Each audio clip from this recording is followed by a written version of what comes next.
When a woman reaches the point where she truly has no one but God, something archetypal begins to awaken within her. This moment is not the collapse of her story, it is the birthplace of her inner transformation. Today, we're exploring the sacred, hidden, and often painful psychological journey a woman enters when life strips away every support system, every familiar voice, and every identity that once held her together. When friendships fade, when relationships fall apart, when the outer world grows silent, and the only voice left is the quiet stirring of the soul. Understand this. What you're facing is not chaos, and it is not punishment. It is the psyche withdrawing from the world so the self, the divine center of her being, can emerge. Carl Jung taught that when the outer world falls away, the inner world begins to speak. And for many women, that voice feels like God, because it is the deepest, most authentic truth rising from within. So stay with me, because this message is not simply encouragement, it is psychological and spiritual confirmation. Your isolation is not empty. Your silence is not wasted. Your loneliness is the fertile ground where the soul plants its most powerful seeds. A new woman is being formed in the unseen layers of your psyche. Let's begin. 1. Their exit is God's entrance. When people walk out, the psyche turns inward, and God walks in. There are moments in a woman's life when the outer world recedes, not to punish her, but to make room for the inner work her soul must do. When the phone stops ringing, when the nights grow quiet, when the ones she trusted suddenly disappear, she enters a sacred inner space, because the absence of external voices is often the invitation of the unconscious and divine guidance. Paul said in 2 Timothy 4:16-17 that no one stood with him, yet the Lord did. This is a truth every woman on a sacred path eventually discovers. When the outer supports fail, the inner source steps closer. Her solitude is not emptiness, it is alignment with her deeper self. She notices the presence that never abandons her. She learns who and what is faithful, not from the world, but from the inner architecture of her own psyche and the divine whisper that guides it. This is not abandonment. It is the soul's preparation. She notices the presence that never abandons her. She learns who and what is faithful, not from the world, but from the inner architecture of her own psyche and the divine whisper that guides it. This is not abandonment. It is the soul's preparation. Jesus performed miracles in public, but his inner transformation was cultivated in private. He was affirmed in the waters of baptism, but fortified in the wilderness. And so it is with her. The soul shapes strength in the silence, and the psyche awakens in the absence of distraction. 2.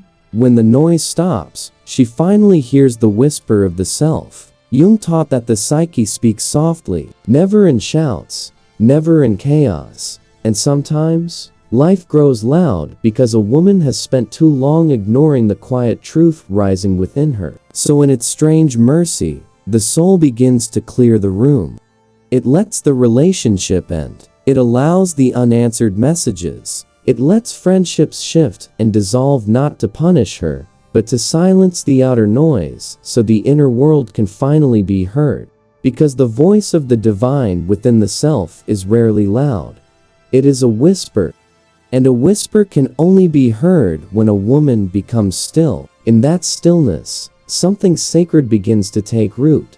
She no longer prays with performance, she prays with necessity. She doesn't seek wisdom from habit, she seeks it from hunger. She stops depending on the voices of others and begins listening to the deeper, ancient voice rising from her own soul. This is where transformation truly begins. She discovers her identity again, not through roles assigned to her, not through relationships, not through expectations, but through the quiet recognition of who she was before the world named her. She learns that God, the self, the inner divine center, is not the place she runs to after everything collapses. It is the ground she stands on, the architecture beneath her destiny. Like Hagar in the wilderness, forgotten by people, but seen by the divine, she begins to whisper her own ancient truth. I am seen. I am not abandoned. I am becoming. 3. Life removes her crutches so she can finally learn to stand. From childhood, many women are conditioned to depend on others for validation, direction, emotional grounding, but Jung taught that a person who leans too heavily on the outer world never discovers the powerful inner structures waiting to rise within her. So the soul, in its fierce compassion, begins to remove the crutches. Not to hurt her, but to train her. The supports she relied on begin to fall away. Her plans, her routines, her carefully curated image, her desire for control, her need for approval. And yes, sometimes even the people she thought she couldn't live without. When these structures collapse, it feels like loss, but it is actually liberation, because the psyche cannot reveal its true strength while she is leaning on anything weaker than her own inner truth. Life is not failing her, it is feeding her differently. It is redirecting her attention inward, toward the deeper source that Jung called the self, the divine, stabilizing center of her being. The woman who once survived by leaning outward begins to rise by leaning inward. She discovers that what she thought she needed was only the scaffolding for who she was becoming. And when the scaffolding falls, the true structure, her inner strength, her intuition, her spiritual grounding finally emerges. Life isn't breaking her down. Life is breaking her open, breaking her out of dependence and into destiny. 4. Pain becomes her teacher, not her enemy. Jung taught that pain is never meaningless. It is one of the psyche's sharpest instruments, and when a woman reaches the season where she has no one but God, the pain she feels becomes the classroom where her deepest transformation begins. Pain is not always punishment. Often, it is purification.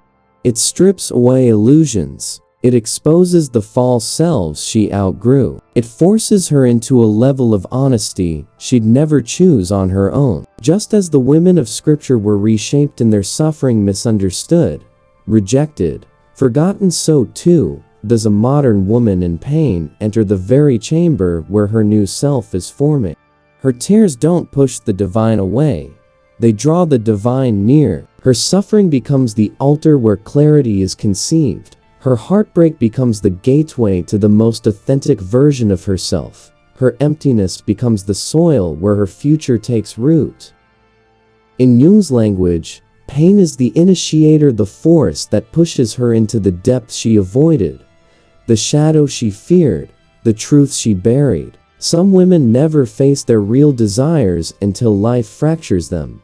Some never meet their real strength until their hearts break open. Some never begin their true destiny until pain pushes them into it. Pain is not her enemy. Pain is her escort, guiding her toward the self, toward God, toward the life she was always meant to live. The crushing of today becomes the clarity of tomorrow. The breaking becomes the becoming. Because purpose is rarely born in comfort. It is born in fire. When the opinions stop, when the expectations fall away, when the voices that once shaped her identity finally go silent, a woman enters the most transformative stage of her inner life. Because Jung taught that a person's true identity is often buried beneath noise, beneath personas, roles, and the versions of herself she created to be loved. When a woman is stripped of those external mirrors, when she stands alone with nothing but God and her own soul, something extraordinary happens. Her false selves fall away, her borrowed identities dissolve, and the self, the truest, God-breathed core of her being begins to rise. Just as Hagar entered the wilderness, and seen, unwanted, and unnamed, she too steps into her own wilderness carrying the weight of others' opinions. But she emerges like Hagar did, not abandoned, but chosen. Not invisible, but deeply seen. Not nameless, but renamed from within. When a woman is left alone with God, The mirrors of other people's validation break, and God becomes her reflection. She sees herself through a clearer lens, not rejected, but selected, not broken, but becoming, not too much, but made for more than she ever imagined. In the stillness, she begins to bloom in ways noise never allowed. She recognizes the inner warrior she carries like Deborah. She feels the quiet loyalty rising in her like Ruth. She senses the courage awakening like Esther, and she discovers the sacred surrender like Mary. She sees pieces of herself in all of them, because the same divine breath that shapes their journeys is shaping hers. Her loneliness becomes her classroom, her solitude becomes her sanctuary, her silence becomes her soil, the ground where her real identity finally takes root. Isolation strengthens her inner center until it becomes unshakable. There is a kind of strength that can only be formed in solitude, not the strength that comes from comfort, not the strength that comes from praise, but the strength Jung called individuation, a fire-tested, storm-forged, wilderness-shaped return to the self. It is the quiet realization that even when life withholds its blossoms, the inner self continues to grow. This is not the confidence of someone who is everything. It is the hard-won power of someone who has lost almost everything yet refuses to lose her inner truth. A woman like this becomes dangerous to anything that once controlled her, because now, nothing shakes her. People leaving? She has seen that before and survived the emptiness. Storms rising? Her psyche has weathered darker nights. Silence from the world? She knows silence is not abandonment. It is the psyche saying, "Stand still. I am forming you." Her peace is no longer dependent on external outcomes. It rests in her connection to her own center, the self, the place Jung said holds our deepest wisdom. God is not ignoring you, He is incubating you. You are not overlooked, you are being overshadowed. The silence around you is not rejection, it is protection. Fear not, for I have redeemed you. I have called you by name, you are me. Isaiah 43:1. God hides the women He intends to use. He separates what He plans to elevate. He isolates what He plans to anoint. You are not being set aside, you're being set apart. If you've felt alone, if you've cried invisible tears, if you've wondered whether God still sees you, this message is your answer. You are not behind, you are being built. You are not breaking, you are becoming. When a woman has no one but God, she does not collapse, she clarifies. She does not get lost, she gets aligned. She does not fall apart, she falls into purpose. And when she finally emerges from this hidden season, she will not return as the woman who walked in. She will rise anointed, appointed, aligned, and unstoppable, the way Jung described the individuated soul, whole, integrated, and finally aware of its divine assignment. If this touched your spirit, write boldly in the comments, "I'm hidden, but I'm holy." And if this message strengthened you, don't forget to like, subscribe, and share so others can find hope in their own hidden season. God bless you.